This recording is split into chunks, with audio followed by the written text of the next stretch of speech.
So we need to teach public and private, and we also need to allow for privacy, right? So it's one thing to know where something is public, what a place is public or a place is private, and it's another thing to actually like let a person have privacy. And I know for lots of folks that I've supported and some people that you might be thinking of when you're listening here today is like privacy can be tough. There's safety concerns. You know, somebody might have self-injury, somebody might have like pica. There could be lots of reasons why privacy for people has been restricted. And so I think that's where, and again, we can talk about this a bit more when we talk about inappropriate sexual behavior and how to address it. But recognizing if privacy is not allowed or there is no opportunity for privacy, then by virtue of that, everything that a person does is public. And so now we're labeling things as inappropriate sexual behavior because they're happening in public, but that's because the person doesn't have private. And so when can we expect somebody to do some of those things? So I think as much as possible, work with teams, figuring out like, maybe this is a goal that we need to work on. This is less for like school-based staff and more for sort of like home and caregivers and parents. Maybe like putting that as a goal, right? On a BPI or an IEP or a whatever acronym you use where you're coming from in the world. Like the plan of like, what are we gonna help this person to learn to achieve like a high quality of life, and maybe working towards privacy and like writing out a task list of like, what are the steps towards getting this person to have access to privacy? Where can we start, right? Can they play by themselves for 2 minutes? Yes, okay, so now let's make it 5. That's harder, let's start there so we can build up so that we know that they can safely access privacy. So this isn't like a throw the kid in the bedroom and lock the door and be like, there's your private time, 5 minutes. Like you may have to do some work. Don't throw children into rooms.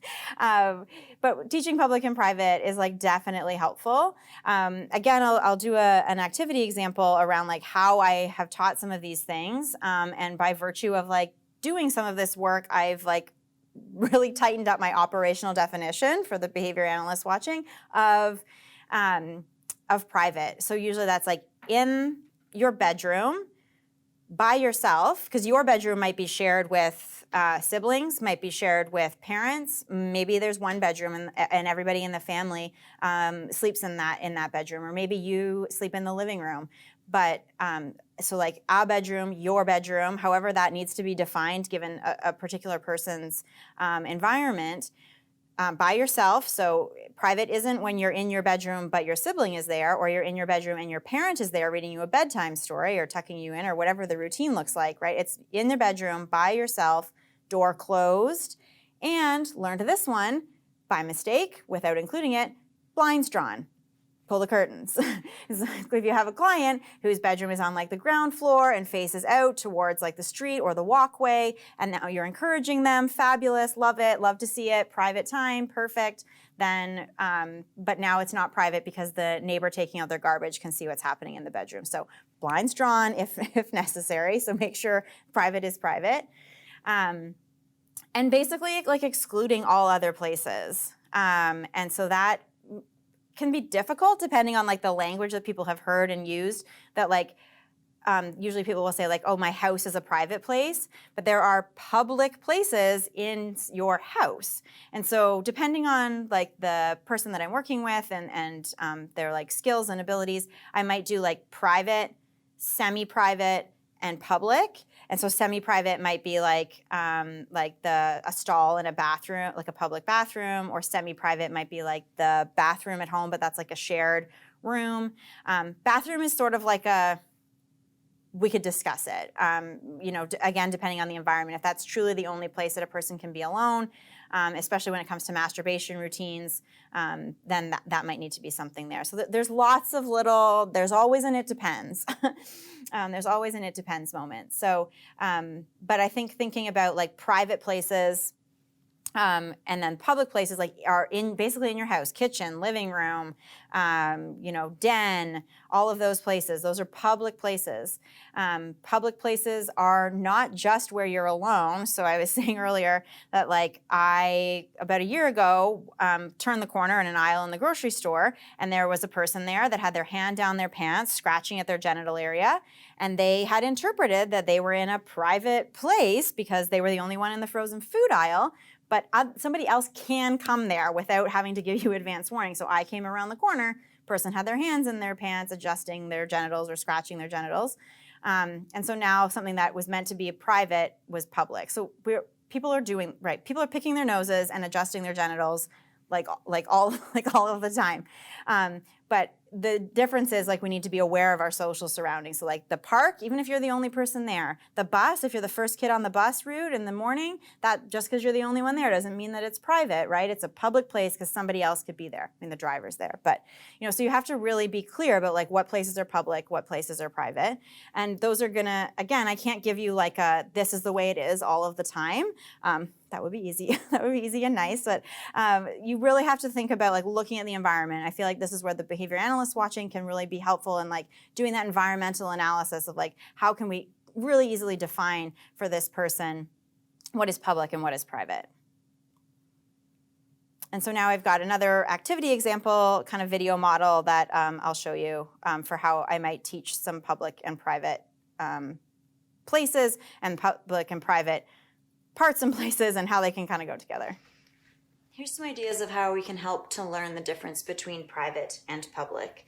I will teach this sometimes as both private and public places and private and public body parts, and then potentially combining those two things is like which body parts in which places. So even a simple sorting activity that doesn't necessarily require any verbal language at the beginning would be to have a color where you sort, or an area where you sort, that's places that are public and places that are private. And then we can just have some photos of different places and ask the learner to identify whether or not that place is a place that is public or a place that is private. So you hand them a picture of something like the kitchen and say, is that a public place or a private place? And we would put that the kitchen is a public place. And then the next picture, what about the bedroom with the door closed? That's a private place. The living room, public. Again, if a student makes an error or a child makes an error and they say that the living room is a private place, you could do an error correction where you come back, give them some feedback. Nope, the living room is a public place. Other people can see you there. Other people might come in at any time. Is it private or public? And then see if they can sort it appropriately, that it is a public place. I like to put in ones that are a little bit sneaky. So we might consider the bathroom at home to be a private place as long as the door is closed. But I would show a picture, the bathroom with the door open. And then they would maybe select that that was private. You'd have to cue them into what the mistake was. Oh, no, you're in the bathroom at home, but the door is open, so somebody else could see you. So that makes it public. And you can correct the errors as you go. A bathroom with a door closed would be private. So that's one way that you can do it, sorting. That requires a little bit less language. It can also just be a way to assess knowledge of what's public and private. And then we could also do the same for body parts. We have our body parts pictures. We would say, is an ear a public body part or a private body part? We'd say public. Yeah, everybody can see your ears. What about penis? Well, penis is a private body part. Only you can see your penis. Only caregivers can see your penis. Only doctor can see your penis if you're hurt. And then something like hair. Hair is a public body part. Everybody can see it. I will sometimes, depending on the learner, talk about that everybody can see it, but you're the boss of your body and not everybody is allowed to touch it. So you're allowed to say no to touching body parts even if they are public body parts. And what about breasts? Are they public or private? I would say they are private. Then we could have public and private places. So say we are in the bedroom with the door closed, and that's a private place. Then we could sort of see, okay, well, which body parts can you touch and not touch? So can you touch your chest in your bedroom with your door closed? Yes. Can you touch your nose? Yes. Can you touch your breasts? Yes. But then we might want to switch it to, okay, now what about being in a public place? If you're in a public place, so say you're having some challenges with maybe some inappropriate touching in a classroom. So a public place is the classroom. And are we allowed to touch our chest in the classroom? So that might be a no. No. Are we allowed to touch your hair in the classroom? Yep, people can touch their hair in the classroom. Can you touch your penis in the classroom?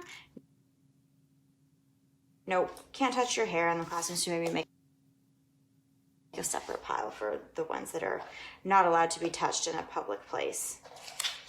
And obviously all of these may need to be repeated multiple times until they're fluent, and then reminders can be given using the same language that you used in teaching.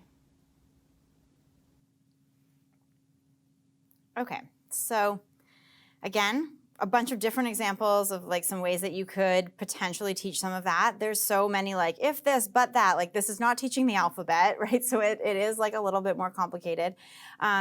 And it might need to be repeated and those sorts of things. But again, think about like how like rules and how expectations and like other skills have been taught to somebody that you're thinking about today, and think about how you could use some of those same approaches to just teach this content, right? Like a lot of those pictures are sort of like your classic like board maker ones, but I've also done it where I've taken photos of like actual places, you know, that might be necessary for some learners. Like I had a time in Victoria, I went to a rec center after it was closed, so I could get pictures of what the bathroom and change room that the student I used, who was identified as male, so he was using the men's change room, but I couldn't obviously go in there and take photos, or I couldn't take photos of the pool while there was other people there.